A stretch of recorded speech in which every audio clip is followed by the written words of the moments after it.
તરફ રાજકોટમાં ધોરાજીમાં ટેકાના ભાવે સોયાબીન ખરીદીમાં વિવાદ સર્જાયો। ખેડૂતો પાસે જે પ્રકારે મજૂરો અને ગ્રેડર રૂપિયા પડાવતા હોવાનો ખેડૂતોનો આરોપ છે। જમનાવાડ ગામના ખેડૂતોએ ટેકાના ભાવે ખરીદી પ્રક્રિયા બંધ કરાવી। ખેડૂતોએ રૂપિયા આપવાની ના પાડતા મજૂરોએ પથ્થરોના ઘા કર્યાનો પણ આક્ષેપ છે। મજૂરો, ગ્રેડરો અને અધિકારીઓ ખરીદી સેન્ટરથી નાસી છૂટ્યાનો ખેડૂતોનો આક્ષેપ છે।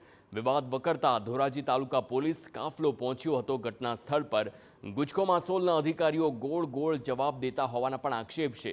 ખેડૂતોનો આક્ષેપ કે ટેકાના ભાવે ખરીદી માટે તેમને લૂઝ મગફળી લઈને આવવા જણાવાયું હતું, પરંતુ અહીં આવ્યા બાદ મગફળી બોરીમાં ભરવા રૂપિયા માંગવામાં આવ્યા, જેને લીધે વિવાદ સર્જાયો। લીધે મારો લગભગ 1.5 કલાકે વારો ન લીધો। મારી પાછળના 15-20 ખેડૂતો છે એના પહેલા તોરાઈ ગયા કે એના બોરી વાળા સોયાબીન હતા। મને કે તમારા સોયાબીન નહીં જોખાઈ જાવ, તમારે થાય કરી લેવું।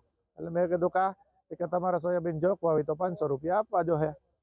અને મારી આજુબાજુના બધા ખેડૂતો પાસે 500 રૂપિયા માંગ્યા। જો તમે પૈસા નહીં આપો તો તમારા સોયાબીનમાં અમે ધૂળ નાખી અને તમારા સોયાબીન છે અમે રિજેક્ટ કરાવશું। ખેડૂતને કે તમે અમને બોરી પલટાવી દો અથવા કે તગરે અમને બોરી ભરી દો, તો અમારે બોરી ભરવી હોય તો અમે એને ગોડાઉને ગયો તો નાખી જાય। હવે મજૂરે અમારી પાસેથી 200 રૂપિયા લીધા, તો મજૂરે શા માટે લીધા? અને આજે જમનાવળના 17 થી 18 વકલ આવ્યા તો બધાય પાસે પૈસા માગે છે। શા માટે ખેડૂત પાસેથી મજૂર પૈસા માગે છે?